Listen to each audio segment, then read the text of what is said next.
Bienvenue sur la chaîne. Animation résumée. Dans un monde peuplé de demi-humains qui ressemblent à des humains mais ont des caractéristiques monstrueuses. Cependant, dans le passé, ils ont été victimes de discrimination, de sorte que les gouvernements du monde moderne essaient souvent d'aider le petit nombre de demi-humains qui existent. Tetsuo Takahashi est un professeur de biologie qui s'intéresse intensément aux demi-humains en raison de leurs capacités variées. Et un jour, un nouveau professeur nommé Seki Sato qui est une succube rejoint son école. Mais quand il se présente à elle, elle semble effrayée et l'évite. Il rencontre également un nouvel étudiant transféré nommé Hikari Takanashi qui lui demande de l'aide avec un autre étudiant. Elle l'emmène chez Kyoko Maché qui est une idiote et dont Hikari a emmené la tête au bureau de l'infirmière. Mais comme son corps était trop lourd, Hikari est allé voir Tetsuo pour l'aider à la porter. Il passe également devant la femme des neiges Yuki Kusakabe qui se dirige également vers le bureau de l'infirmière. Plus tard, Hikari se présente comme un vampire et craint qu'il ait un parti pris contre les demi-humains. Mais Tetsuo lui dit qu'il s'intéresse à leurs histoires et qu'il veut les intervieweurs. Parce qu'il l'a aidé, Hikari accepte d'être interviewée. Elle l'aide à réfuter les idées fausses courantes sur les vampires comme eux détestant l'ail et buvant toujours du sang, car ils peuvent encore survivre avec de la nourriture normale. Elle admet également qu'elle est tentée de mordre d'autres élèves, mais elle ne le fait pas parce que sinon ils la détesteront. Mais à la fin de l'entretien, elle l'a surpris en lui mordant le cou. Et elle encourage plus tard Kyoko à interviewer Tetsuo pour la remercier de l'avoir aidé plus tôt dans la journée. Le lendemain, ils acceptent une entrevue, et Kyoko lui montre que la flamme sur le cou d'un Dolian n'est pas chaude. Elle lui dit aussi qu'il est parfois difficile de vivre avec un corps et une tête séparés. Les Dolians sont également très visibles en tant que demi-humains, donc Kyoko a du mal à se faire des amis parce que les étudiants ont peur de son apparence. Tetsuo l'encourage à plaisanter et à se lier d'amitié avec les autres. Comme les Dolians sont une race naturellement solitaire, Kyoko aime qu'on lui serre la tête. Mais quand ils s'embrassent, Hikari les attrape et fait semblant de blablater à l'école. Cette nuit-là, Kyoko a des appréhensions pour le lycée, mais elle est encouragée par son entretien avec Tetsuo. Et le lendemain, elle avoue accidentellement avoir des sentiments pour Tetsuo à Hikari, qui les invite tous à faire du shopping ensemble. Bien que Kyoko essaie de se préparer pour une tenue, Hikari les sépare en suspendant le corps pendant que la tête de Kyoko fait du shopping avec Tetsuo, et pendant qu'ils sont sortis, Hikari taquine le corps mais est incapable de communiquer directement avec lui. Tetsuo considère la sortie comme une expérience, mais Kyoko est heureuse d'explorer la ville sans son corps. Elle dit également à Tetsuo qu'il devrait interviewer Yuki, à qui Hikari s'accroche beaucoup en raison du froid de la femme des neiges. Et le lendemain, Seki surprend Tetsuo en train de parler au directeur pour assouplir les règlements sur les élèves pour aider Kyoko à porter sa tête facilement. Seki arrive tôt à l'école et part tard tous les jours afin d'éviter autant de personnes que possible lorsqu'elle se rend au travail. Elle regrette d'avoir évité Tetsuo, mais elle doit rester à l'écart à cause de son pouvoir de succube. Comme une succube trop proche des autres peut réduire leur maîtrise de soi, elle passe donc sa vie à éviter autant de personnes que possible. Elle donne aussi accidentellement des rêves puissants aux autres lorsqu'elle s'endort à proximité. Cela signifie qu'elle mène une vie isolée, loin des autres et qu'elle n'a eu aucune relation normale, fatiguée de son long trajet. Elle tombe un jour sur Tetsuo et constate qu'il ne semble pas si affecté par elle, mais secrètement il cachait sa réaction. Plus tard, Hikari et Tetsuo discutent de la consommation de sang pour les vampires. Et si l'acte de boire du sang a diminué parce que le gouvernement fournit du sang aux vampires, elle lui donne aussi un baiser sur la joue, ce qui ne l'effraie pas. Plus tard, Kyoko se rend chez Seki pour obtenir des conseils sur les relations, ce qui échoue car Seki ne sait rien et commence à imaginer sa propre romance fictive qui déroute l'étudiante. À l'école, Yuki est la cible de brimades et de rumeurs. Et bien qu'elle ait évité Tetsuo, elle imagine parler à Tetsuo qui a été gentil avec les autres demi-humains mais a du mal à trouver le courage de le voir. Tetsuo la trouve plus tard en train de pleurer dans le couloir et il la réconforte. Tout en essayant de trouver une solution à l'intimidation envers Yuki, Tetsuo rencontre Seki qui s'excuse de l'avoir évité et elle lui propose de l'aider à comprendre les problèmes auxquels les élèves demi-humains sont confrontés dans leur école. Plus tard, Hikari confronte les intimidateurs pour avoir bavardé à propos de Yuki. Et plus tard, Yuki essaie d'expliquer qu'elle évite les autres parce qu'elle est timide et non parce qu'elle pense qu'elle est meilleure que les autres élèves. Les intimidateurs finissent par s'excuser, et Tetsuo remercie Hikari d'être intervenue. Le lendemain, Tetsuo rassemble Seki et le reste des élèves et leur dit qu'ils peuvent tous travailler ensemble s'ils rencontrent des problèmes à l'école et qu'il soulèvera tout problème avec le personnel principal. À la fin de la journée, Imari, la sœur humaine de Hikari, se méfie des intentions de Tetsuo et elle marche avec lui pour déterminer ses motivations. Tetsuo discute de la différence entre les vieux vampires et de la façon dont Hikari agit avec sa famille. Mais Hikari lui envoie un message trompeur et Himari s'enfuit en se méfiant de lui. Yuki a son entretien avec Tetsuo et elle explique que lorsqu'elle est entrée au lycée, elle a essayé de cacher son identité de demi-humaine en évitant les autres, mais elle a été forcée de se révéler lorsqu'elle a surchauffé pendant un cours de gym. Parce qu'elle évitait les autres étudiants, elle était également incapable de se faire de bons amis. Et comme Yuki vivait dans un climat froid avant de déménager dans son lycée plus chaud, elle a eu du mal à s'adapter à sa vie scolaire. Elle a également peur de geler accidentellement d'autres élèves, ce qui pourrait arriver lorsqu'elle se fâche. Tetsuo essaie de déterminer la source de son pouvoir de congélation afin qu'elle puisse cesser de s'inquiéter, mais il ne progresse pas.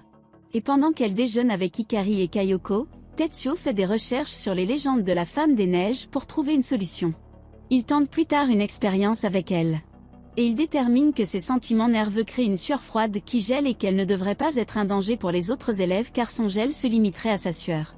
Il l'encourage à agir de manière plus détendue et à se sentir en sécurité pour approcher les autres élèves. Plus tard, elle peut sortir librement avec ses amis et elle peut parler à un garçon qui s'intéresse à elle. Himari et Hikari invitent Tetsuo chez eux pour parler à leurs parents. Et Tetsuo accepte parce qu'il s'intéresse au fonctionnement d'une famille d'humains et d'un vampire. Il voit plus tard les jumeaux se disputer au sujet du réfrigérateur privé de Hikari dans lequel elle est censée stocker ses poches de sang, mais l'utilise plutôt pour cacher les desserts à la famille. Tetsuo reste dîner et les parents expliquent que même si Hikari est un vampire, elle se bat et se dispute avec sa sœur jumelle Himari comme une relation jumelle normale. Himari panique plus tard parce qu'elle pense que Hikari ne peut pas voir son propre reflet. Mais le mythe du vampire n'est pas vrai et Hikari peut très bien voir. Plus tard dans la journée, il commence à pleuvoir et comme Kyoko n'a pas de parapluie, elle reste derrière jusqu'à ce que la pluie cesse. Tetsuo s'occupe d'elle puis fait semblant de dormir quand le père de Hikari arrive la chercher car Kyoko laisse son corps derrière elle. Tetsuo regarde pendant qu'il lui écrit une note de remerciement. Un jour, Seki voit un garçon pleurer dans le couloir. Il révèle que son nom est Kurtz et qu'il ne va pas à l'école, mais il s'est séparé de quelqu'un qui était avec lui. Tetsuo arrive et il rencontre un grand homme que Kurtz abat accidentellement. Seki présente le grand homme comme le détective de police Ugaki, et les professeurs découvrent que Kurtz est en fait un petit policier travaillant avec Ugaki. Ugaki révèle plus tard à Seki que Kurtz est immunisé contre les pouvoirs de Succube et qu'il est une arme du département de police. Alors que Kurtz explore l'école, Ugaki parle à Tetsuo et lui dit que le gouvernement s'intéresse au bien-être des demi-humains, et il est venu vérifier comment ils allaient à l'école. Ugaki demande à Tetsuo de s'occuper de Seki. Comme le gouvernement a eu du mal à prendre soin des succubes en raison de leurs effets sur les autres. Plus tard, lorsque les notes de Miss Mestre arrivent, Hikari et Yuki voient que Kyoko et Himari ont obtenu des notes, mais Hikari et Yuki ont de faibles notes. Tetsuo leur dit qu'ils devraient faire mieux, et Hikari se met à pleurer parce qu'elle s'est fait gronder pour ne pas avoir étudié. Yuki et Hikari acceptent de travailler ensemble pour améliorer leurs notes. Seki trouve plus tard Yuki avec des mangas interdits à l'école, et il parle plus tard du travail concernant les demi-humains qui existent dans les médias humains qui exagèrent les pouvoirs des demi-humains. Seki dit plus tard à Yuki que lorsqu'elle était jeune, elle a combattu les intimidateurs à l'école. Hikari, Yuki et Kyoko étudient ensemble et Kyoko leur donne des conseils sur la façon de mieux étudier et ils font plus tard une pause avec Tetsuo en organisant un concours pour Hikari sur qui a le meilleur sang pour le vampire. Et après la prochaine série de tests, Tetsuo félicite Hikari pour avoir amélioré ses notes et obtenu des notes de passage. Une Seki ivre parle à son ours en peluche comme s'il s'agissait de Tetsuo, imaginant que le professeur boit avec elle. Elle reçoit plus tard un appel de Ugaki, qui l'encourage à avouer ses sentiments afin qu'elle puisse avoir une relation normale. Elle décide qu'elle doit arrêter de fuir ses pouvoirs et elle invite Tetsuo à prendre des collations avec elle. Tout en mangeant ensemble, elle essaie de tester ses pouvoirs sur Tetsuo qui essaie de s'empêcher de réagir. Ils discutent plus tard de la mécanique de ses pouvoirs et Seki se retrouve à passer du temps avec lui. Tetsuo rencontre plus tard Yuki pour des expériences, alors qu'ils essaient de trouver un moyen pour Yuki de mieux survivre pendant l'été chaud. Cependant, ils ne peuvent pas trouver un moyen pour Yuki de générer beaucoup de glace, et donc le reste des filles utilisent simplement l'expérience pour se rafraîchir. Et plus tard, au cours de gym, Yuki et Hikari surchauffent presque parce que les vampires détestent le soleil et que les femmes des neiges ne sont pas adaptées au climat chaud. Ils se retirent avec Kyoko au bureau de Tetsuo pour la climatisation, et il leur apporte plus tard une pastèque. Les filles et Seki déjeunent ensemble, et Seki désespère quand elle apprend que Hikari a embrassé Tetsuo sur sa joue. Kyoko est également bouleversée alors elle rentre chez elle pour regarder des émissions romantiques, et à l'école, elle taquine plus tard Tetsuo qui porte de lourdes boîtes mais elle le distrait accidentellement et lui crie dessus. Il se sent mal alors qu'elle s'enfuit et qu'elle demande de l'aide à ses amis. Hikari et Yuki les réunissent et Tetsuo s'excuse officiellement.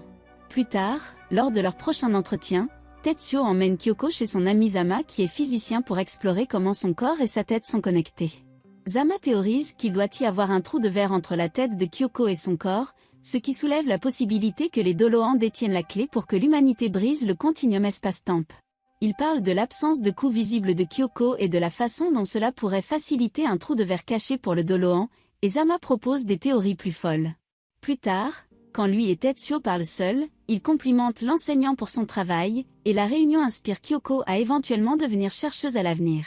À l'approche des mois d'été, le temps chaud s'avère difficile pour Yuki et Hikari, et le groupe essaie de trouver des solutions pour leur faciliter la vie à l'école.